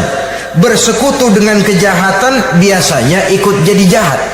Walaupun secara langsung tidak melakukan kejahatan, tapi sudah termasuk dalam jamaah yang jahat juga namanya. Saudara-saudara kaum muslimin, bukan berarti orang yang taubat lalu tidak mau bergaul itu juga mencerminkan keangkuhan diri. Bergaul dia bergaul, tetapi kepada orang-orang yang jahat ia sekedar menghindarkan diri pergaulannya itu dari kejahatan yang bisa ditimbulkan oleh orang-orang jahat tadi. Ciri yang keempat dari orang yang bertaubat, dia mempersiapkan diri untuk menghadapi mati. Mempersiapkan diri, sebagaimana kita tahu kalau kita akan pergi ke luar kota, tentu kita membawa bekal. Makin jauh perjalanan, makin banyak bekal yang harus kita bawa. Hidup ini adalah perjalanan panjang yang kita juga memerlukan bekal dalam kehidupan. Orang yang bertobat, orang yang mempersiapkan diri untuk menghadapi maut dan menghadapi hari-hari sesudah maut itu datang. Menghadapi kehidupan di alam barzakh, menghadapi kehidupan di alam akhirat dan selanjutnya. Dia mempunyai persiapan sehingga kapan maut datang dia sudah punya persiapan lebih dahulu. Saudara, kalau kita siap dipukul orang, pada saat pukulan itu datang rasanya sakitnya agak lebih kurang daripada kita tidak pernah siap untuk dipukul. Walaupun bobot pukulannya sama, tapi kita akan lebih punya daya tahan kalau kita sudah siap. Oleh karena itu, orang yang bertobat, orang yang mempunyai persiapan untuk menghadapi mati. Tidak hanya untuk menghadapi mati, tapi juga menghadapi hidup di seberang kematian nanti. Maka karenanya dia sibuk dengan dunianya, tapi juga dia lebih sibuk dengan akhiratnya. Dia tenggelam dalam berbagai macam kesibukan dunia, lain saat dia memfanakan diri untuk membekali diri menghadapi kehidupan sesudah hidup yang sekarang ini. Ciri-ciri ini tentu akan kelihatan dari gerak hidup seseorang. Saudara-saudara kaum muslimin rahimakumullah. Jadi dengan kata lain, kalau kita kembali kepada surah Ali Imran ayat 135 tadi, apabila dalam kehidupan terjebak kita kepada perbuatan dosa atau zalim kepada diri sendiri, zakarullah, segeralah mengingat Allah, fastaghfaru li dzunubihim, dan segera memperbanyak istighfar, memohon ampun kepada Allah Subhanahu wa taala, sebab dosa dalam Islam hanya bisa ditebus dengan taubat. Bukan dengan uang, bukan dengan beras, bukan juga dengan piagam, dosa dalam Islam hanya bisa ditebus dengan melaksanakan taubat kepada Allah. Dan untuk bertaubat tidak usah ngulur waktu. Besok saja, bulan depan saja, tahun depan saja, nanti saja kalau sudah agak sedikit tua. Ibarat diri kita ini kaca, kata Imam Ghazali, maka dosa adalah debu. Apabila kaca kena debu, sedikit nempel debu lalu dilap, sedikit nempel debu terus dilap lagi, insya Allah kaca akan tetap bersih. Tapi kalau kita menunggu debu sampai banyak, apalagi sampai berurat, berkarat, nanti akan sulit membersihkannya. Demikian hati manusia itu. Kalau sudah dihinggapi oleh dosa, ditumpuknya lagi, berkarat dosa dalam hati, biasanya berat untuk melaksanakan taubat.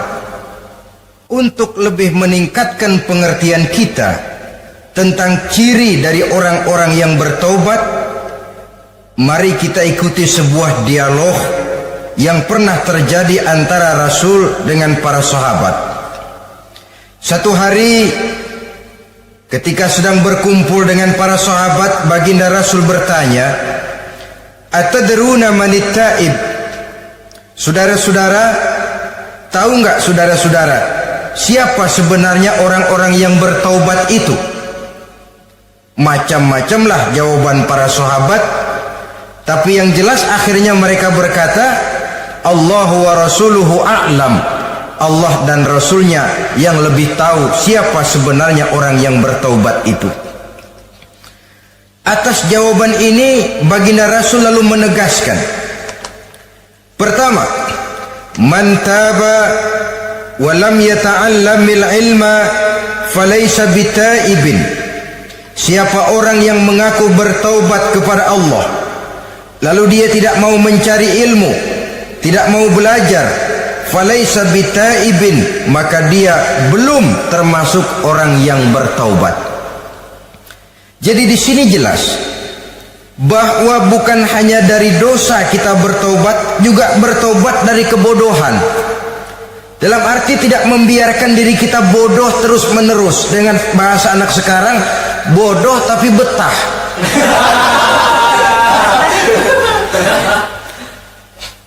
Orang yang mengaku bertaubat tapi tidak menggali ilmu, tidak mau belajar, tidak mau mencari ilmu, tidak hadir di mana majelis taklim, belum dianggap taubat yang sebenarnya. Jadi grafik orang yang taubat itu kelihatan dari kesungguhannya mencari ilmu, menghadiri majelis taklim, menghadiri kuliah-kuliah, ceramah-ceramah dan diskusi-diskusi keagamaan. Rakus dia dengan ilmu pengetahuan agama, sehingga dengan ilmunya taubatnya semakin mantap. Ini ciri yang pertama. Lalu beliau bersabda lagi, wa man taba wa lam yazdad fil ibadati falaysa bitaibin. Barang siapa yang mengaku bertaubat tapi ibadahnya tidak tambah-tambah, maka dia belum termasuk orang yang taubat. Orang yang bertaubat ada grafik peningkatan ibadahnya. Jadi kalau mulutnya taubat, minta ampun, tapi ibadahnya gitu-gitu aja, belum merupakan taubat yang sebenarnya. Jadi pada saat dia melaksanakan taubat, memproklamirkan diri untuk kembali ke jalan Allah, nilai ibadahnya meningkat. Kalau sholatnya tadinya cuma sekedar yang wajib-wajib saja, setelah dia taubat bertambah melaksanakan yang sunnah, rawatibnya, qobliyah, ba'diyahnya, atau kemudian nawafilnya berupa tahajud, hajat, duha, istikharah, dan solat-solat sunnah lainnya. Jadi kelihatan dari peningkatan ibadahnya. Ini ciri yang kedua. Yang ketiga kata Nabi lagi, wa man taba wa lam yardal khusama falaysa bitaibin. Barang siapa yang mengaku bertaubat kepada Allah tapi dia tidak bisa meridhoi musuh-musuhnya, maka belum lagi dia dianggap orang yang bertaubat. Meridhoi, memaafkan musuh. Saudara, memberi maaf itu lebih sulit daripada minta maaf. Tapi memberi maaf lebih mulia daripada minta maaf. Minta maaf gampang, memberi maaf yang sulit. Karena itu orang yang memberi maaf menunjukkan jiwa yang lebih luhur daripada orang yang minta maaf. Sebab apa? Posisi orang yang memberi maaf kan posisi orang yang menang. Biasanya dalam posisi menang orang gampang congkak dan sombong. Orang datang minta maaf kepada kita, lalu timbul keseganan. Iya, minta maaf sih gampang. Memberi maaf itu yang sulit, tapi itu yang sangat dianjurkan, dan itu merupakan ciri dari orang-orang yang bertaubat. Lalu apalagi? Wa man taba wa lam yughayyir libasahu wa zinatahu falaysa bitaibin. Barang siapa yang mengaku bertobat tetapi pakaian dan perhiasannya tidak berubah, maka dia belum lagi dianggap bertobat. Orang bilang pakaian memang kulit, yang penting isi.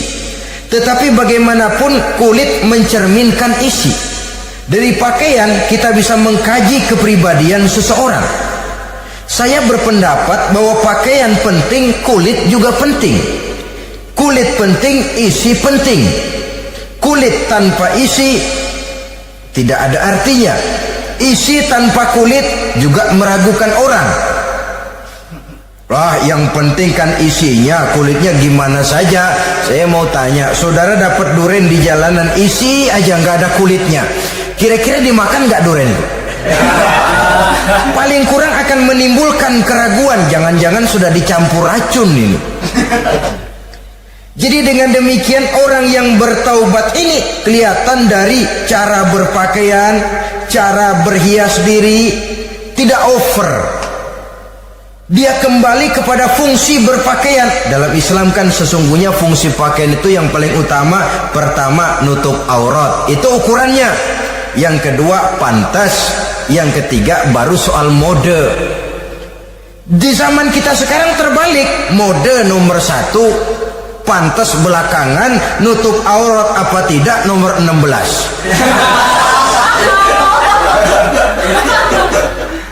Kalau sudah mode, kita kekira kekurangan pertimbangan.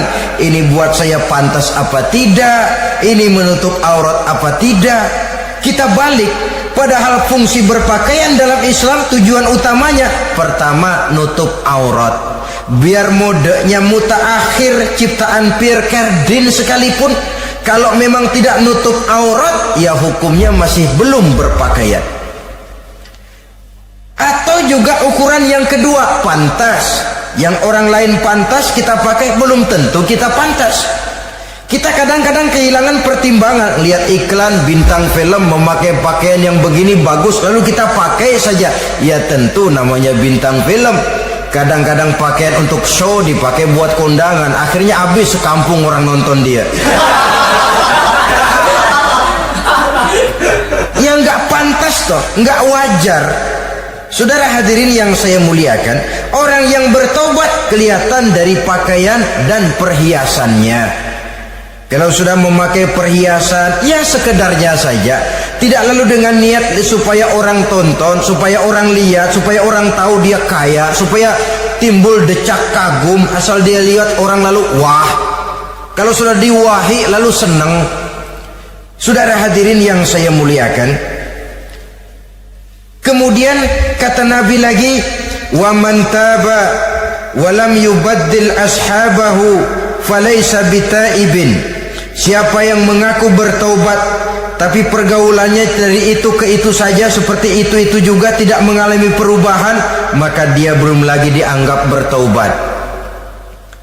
Kalau taubat kita dari judi, jangan bergaul lagi dengan penjudi. Dalam arti jangan berkumpul di majelis judi. Ah, saya sih udah tobat nggak main judi, tapi ngumpulnya di situ terus. Ya bagaimana? Pada akhirnya toh akan terseret juga. Saudara hadirin yang saya muliakan, jadi dengan demikian lingkungan juga sangat besar pengaruhnya dalam kriteria orang yang bertaubat. Selanjutnya Nabi bersabda, "Wa man taba wa lam yughayyir khuluquhu falaysa bitaibin." Siapa yang mengaku bertaubat tapi akhlaknya, budi pekertinya tidak mengalami perubahan, maka orang itu pun belum dianggap bertaubat. Ini juga konkret. Orang yang bertaubat kelihatan dari akhlaknya. Kalau kemarin sama orang tua songong, kurang ajar, nyelongcong, maka setelah taubat dia berakhlak kepada orang tua. Kalau kemarin kepada anak muda menindas, tidak senang kepada anak muda yang maju, setelah dia taubat dia bisa menyayangi kepada anak-anak muda. Akhlak ini lain dengan adat istiadat. Adat biasanya hanya memandang yang lahir, sedangkan akhlak zahir batin dipandang. Contoh, seorang anak muda kalau lewat di depan orang tua membungkukkan badan, menurut adat dia sudah sopan. Tapi menurut akhlak belum tentu berakhlak, tergantung kepada niatnya apa membungkukin badan. Permisi apa ngina? Kan mungkin saja orang membungkukkan badan lewat di depan aki-aki karena menghina, sebab aki-aki itu badannya udah bungkuk. Jadi gerakan zahir yang baik yang diiringi dengan niat yang baik, itulah cerminan daripada akhlak. Kalau adat terlepas dari soal niat, asal zahirnya sudah oke, menurut adat oke, dia beradat. Niatnya apa? Adat tidak pernah menilai. Maka orang yang bertaubat pun kelihatan dari akhlaknya, dan akhlak itu adalah keseluruhan tingkah hidup manusia. Cara berjalan ada akhlak, cara makan ada akhlak, cara duduk ada akhlak, cara tidur ada akhlak.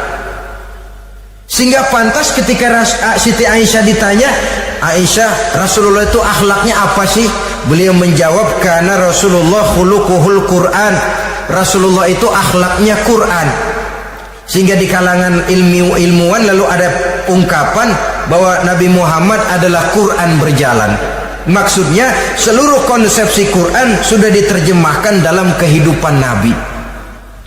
Maka tidak heran kalau Islam mengatur kehidupan manusia sejak yang sekecil-kecilnya sampai yang sebesar-besarnya. Cara berpakaian ada akhlaknya, kan begitu toh dalam Islam. Saudara diri di depan kaca ngaca, ada akhlaknya, ada bacaannya, Allahumma kama hasanta khalqi fahassin khuluqi. Sampai saudara masuk ke dalam WC sekalipun ada akhlaknya.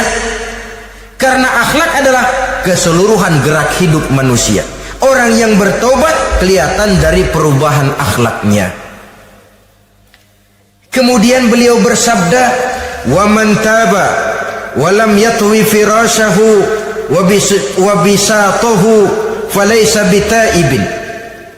Siapa orang yang mengaku bertaubat tetapi dia tidak menggulung tempat tidur dan spraynya, maka dia belum dianggap bertaubat. Ini bahasa kinayah. Menggulung spray, melipat tempat tidur artinya lebih banyak ibadahnya daripada tidurnya. Kalau ngaku taubat tapi sehari 24 jam, 22 jam tidur, cuma 2 jam ibadah, ya belum mencapai kriteria itu. Dengan kata lain, orang apabila sudah memproklamirkan diri untuk taubat, menyingsingkan lengan baju, melipat spray, menggulung tempat tidur. Bukan berarti dia tidak tidur-tidur, tetapi bersiap diri untuk melaksanakan ibadah yang pada saat dia terjebak dalam dosa, sudah banyak ibadah yang ditinggalkannya. Saudara-saudara kaum muslimin rahimakumullah. Kemudian beliau bersabda pula, "Wa man taba wa lam yatasaddaq falaysa bitaibin." Barang siapa yang mengaku bertobat kemudian dia tidak menyedekahkan karunia yang diberikan Allah kepadanya, maka taubatnya belum lagi dianggap taubat yang sebenarnya. Faman istabana minal abdi hazihil khisal fahuwa taibun haqqa. Apabila nyata tanda-tanda ini pada diri seorang hamba, maka barulah taubatnya dinamakan taubat yang sebenarnya. Jadi untuk taubat itu ada 2 jalan yang bisa kita tempuh. Pertama, taubat dengan lisan, taubat dengan ucapan.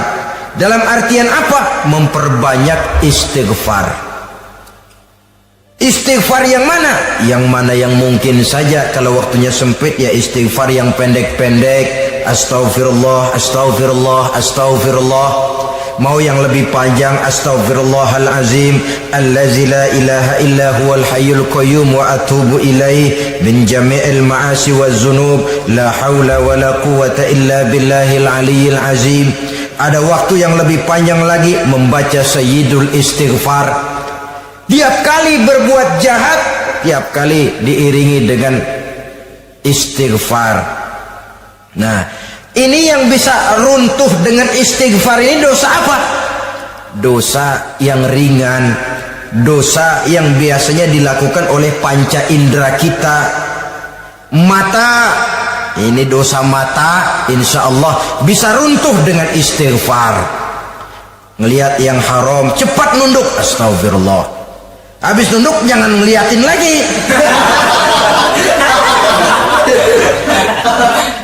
Kadang-kadang lihat nunduk istighfar, melotot lagi, istighfar lagi.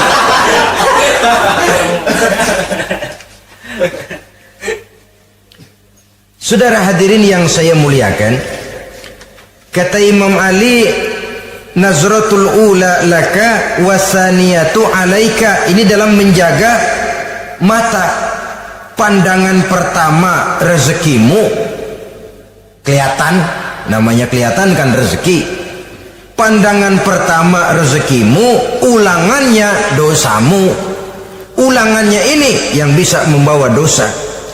Dosa karena lidah, mengucapkan kata-kata yang menyakitkan orang.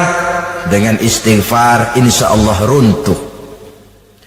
Adapun dosa-dosa besar lainnya tentu harus dengan perbuatan. Tidak cukup dengan sekedar istighfar saja. Perbuatannya apa? Itulah seperti yang sudah saya sampaikan pada ciri-ciri orang yang bertaubat tadi. Oleh karenanya, beruntunglah kita masih diberikan umur oleh Allah.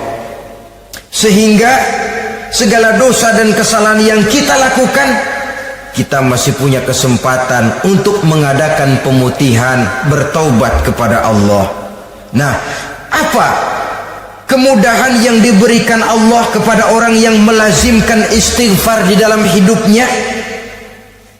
Pertama kata Nabi, man lazimal istighfar, siapa orang yang melazimkan, membiasakan diri istighfar, diberikan keistimewaan oleh Allah. Pertama, ja'alallahu lahu min kulli dhiqin makhraja. Allah akan memberikan jalan keluar untuknya dari segala macam kesulitan. Hidup ini kan problem. Makin tinggi status sosial, makin banyak urusan. Urusan akan selesai apabila hidup di dunia selesai. Kita menyangka orang lain lebih enak dari kita, padahal tiap orang punya urusan. Yang namanya enak barangkali persis seperti pelangi biang lala itu, tidak pernah di atas kepala kita, di atas kepala orang lain saja. Begitu kita memandang keenakan dalam hidup ini. Petani bilang pedagang enak, pedagang bilang petani enak. Tapi begitulah keenakan itu. Orang yang melazimkan istighfar, dia akan diberikan jalan keluar dari segala macam kesulitan. Menurut perhitungan otak, didlek, buntu, tidak sanggup lagi, entah bisa terwujud dan terlaksana. Allah memberikan jalan keluar dari segala kesulitan. Saudara, kalau Allah sudah memberikan jalan keluar dari kesulitan, siapa lagi yang bisa bikin sulit kita? Kalau Allah yang memberikan jalan keluar, everything is running well katanya. Semua urusan bisa jalan dengan lancar. Tapi tanpa istighfar, jauh kita dari Allah. Jalan yang sudah lapang pun bisa jadi sempit. Urusan yang sudah nyata akan selesai pun bisa jadi injelimet. Dan jalan yang tadinya tidak berliku-liku pun bisa berliku-liku. Ini faktor yang di luar perhitungan matematis. Kita tidak mampu, Allah maha mampu. Menurut akal kita tidak mungkin. Kalau Allah mau, tidak ada yang tidak mungkin. Saudara-saudara, ini fasilitas pertama. Orang yang gemar istighfar diberikan jalan keluar dari segala macam kesulitan. Yang kedua, wa min kulli hammin faraja, diberikan kegembiraan dari setiap kesusahan yang dihadapinya. Ada saja faktor-faktor yang mendatangkan kegembiraan, yang mendatangkan refreshing di dalam kehidupannya, sehingga dia tidak lalu merasa jalannya buntu, tidak merasa kesulitannya tidak pernah terselesaikan. Dan yang ketiga, fasilitas yang diberikan Allah kepada orang yang gemar istighfar, wa razaqahu min haitsu la yahtasib, Allah akan memberikan kepada mereka rizki dari jalan yang tidak pernah mereka sangka-sangka, dari jalan yang tidak pernah mereka perkirakan sebelumnya. Saudara-saudara kaum muslimin rahimakumullah, inilah fasilitas ketiga yang diberikan Allah kepada orang yang gemar istighfar. Rizkinya datang dari jalan yang tidak disangka-sangka. Sebab rizki ini juga termasuk hal gaib. Dan jangan lupa, ar-rizqu bimakna al-ata hissiyan kana au ma'nawiyan. Rizki adalah pemberian, baik yang konkret maupun yang abstrak. Kita sering membatasi pengertian rezeki, maka rezeki kita jadi sering terbatas. Menurut kita kan yang namanya rezeki cuman duit saja. Kalau bukan duit bukan rezeki. Padahal semua karunia Allah itu rezeki. Umur rezeki, istri rezeki, anak rezeki, pangkat dan jabatan rezeki, termasuk duit juga rezeki. Tapi dalam kebiasaan kita rezeki cuman duit. Begitu duit seret kita anggap rezeki macet. Maka akhirnya kita tidak bersyukur kepada Allah. Padahal mungkin di sektor duit macet, tapi rezeki dari segi lain, ilmu barangkali tambah, wibawa naik, pangkat naik, anak tambah, itu juga merupakan rezeki. Saudara-saudara kaum muslimin rahimakumullah, orang yang gemar istighfar ini diberikan rezeki dari jalan yang tidak disangka-sangkanya, dibukakan perbendaharaan Allah untuknya, sehingga rezekinya datang dari cara yang tidak disangka-sangka. Allah Maha Kaya. Kalau dia mau, la mani'a lima a'taita wa la mu'tiya lima mana'ta. Tidak satu kekuatan pun yang mampu mencegah apa yang hendak diberikan Allah, dan tidak satu kekuatan pun yang sanggup memberikan apa yang dicegah oleh Allah Subhanahu wa ta'ala. Ini keistimewaan yang diberikan Allah kepada mereka yang gemar beristighfar di dalam kehidupan ini. Jangan lagi berpikir, gua sih nggak punya dosa, istighfar amat. Sombong, saudara-saudara. Manusia itu lebih baik merasa banyak dosa daripada merasa tidak punya dosa. Tanda orang bahagia, kata Nabi, 4. Pertama, orang yang selalu ingat kepada kesalahan yang pernah dia lakukan. Itu orang bahagia. Selalu ingat kepada kesalahan yang pernah dilakukannya, sehingga pada saat akan melakukan kesalahan yang baru, dia mikir-mikir, dosa gue yang kemarin udah 3 keranjang, nih nambah lagi. Ingatannya terhadap kesalahan yang lalu akan merupakan langkah preventif yang mencegah dirinya untuk tidak menambah kesalahannya. Orang bahagia, orang yang selalu ingat kesalahan yang pernah dia lakukan, terbayang di pelupuk mata, bukan ngumpet-ngumpetin dosa. Sebab apa yang mau kita umpetin di hadapan Allah? Yang kedua, tanda orang bahagia itu orang yang selalu melupakan kebaikannya. Kalau dia berbuat baik, dia lupakan, dia anggap dirinya belum pernah berbuat baik, sehingga di mana ada kebaikan dia tidak bisa ikut, dia merasa sangat rugi, sebab dia anggap dirinya belum pernah berbuat baik. Yang ketiga, tanda orang bahagia, dalam urusan dunia dia lihat ke bawah.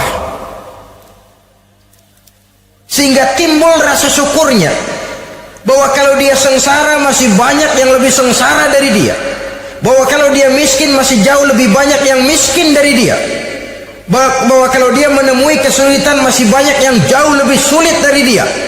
Dengan cara itu jiwanya akan lapang, hidupnya akan tenang, dan dia tidak pernah ingkar kepada nikmat yang diberikan Allah. Sebaliknya yang keempat, tanda orang bahagia itu dalam urusan akhirat dia lihat ke atas. Dunia lihat yang bawah, akhirat lihat yang atas. Kalau dia bisa sholat, kenapa saya tidak? Kalau dia sanggup puasa, kenapa saya tidak?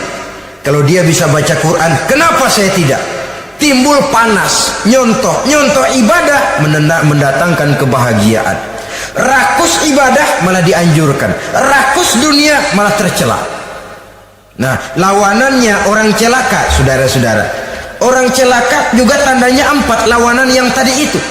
Pertama, orang yang selalu melupakan kesalahannya. Kalau berbuat dosa lupa, sok bersih. Alah, dosa gue mah dikit.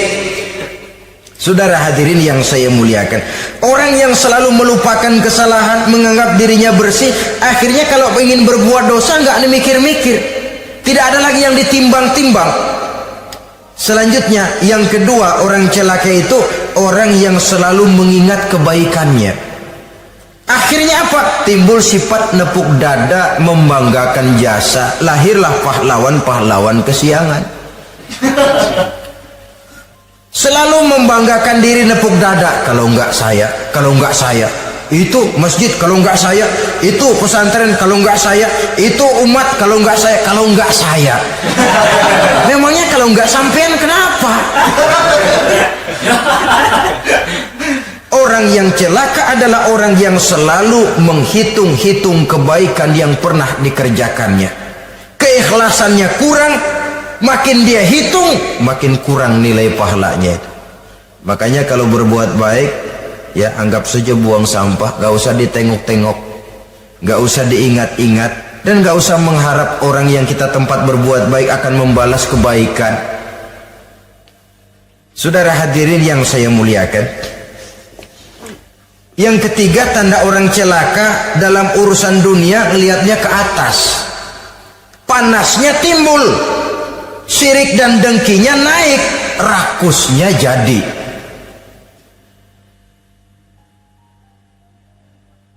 Timbul sifat panasnya itu, tidak mau ngerti. Kalau tetangga saya bisa beli kulkas, kenapa saya tidak? Kalau tetangga saya bisa beli motor, kenapa saya tidak? Kalau tetangga saya bisa beli mobil, kenapa saya tidak? Gaji nggak cukup, tuyul piara.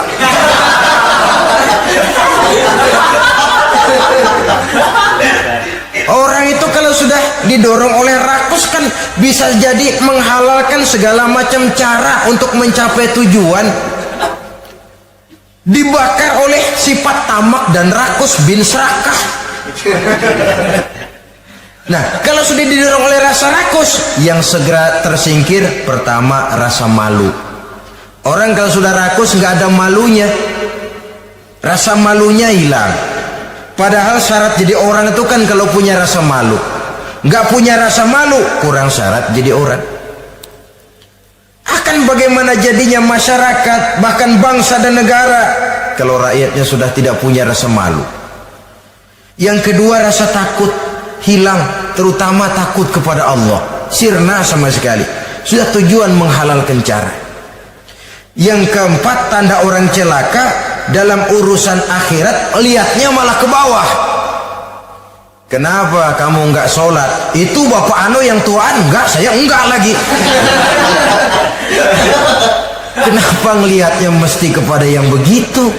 Sehingga lalu tidak ada gairah untuk mencontoh.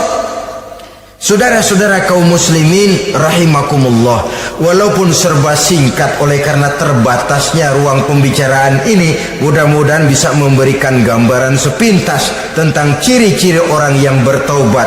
Dengan harapan, marilah kita menjadi orang yang bertaubat sebenarnya, dengan ciri menyesal terhadap dosa yang pernah kita lakukan, meninggalkan perbuatan jahat, dan berjanji tidak akan mengulangi lagi perbuatan jahat itu. Kalau dia menyangkut hak-hak manusia, maka hak itu harus kita kembalikan, dan kepada yang bersangkutan kita harus meminta maaf. Apabila ditambah dengan kegiatan lisan, memperbanyak istighfar dalam kesempatan yang mungkin di sepanjang perjalanan hidup ini. Ini sajalah yang kita bicarakan pada pertemuan kali ini. Terima kasih atas segala perhatian. Mohon maaf atas segala kekurangan. Usikum wa nafsi bitaqwallah. Wassalamualaikum warahmatullahi wabarakatuh. Waalaikumsalam.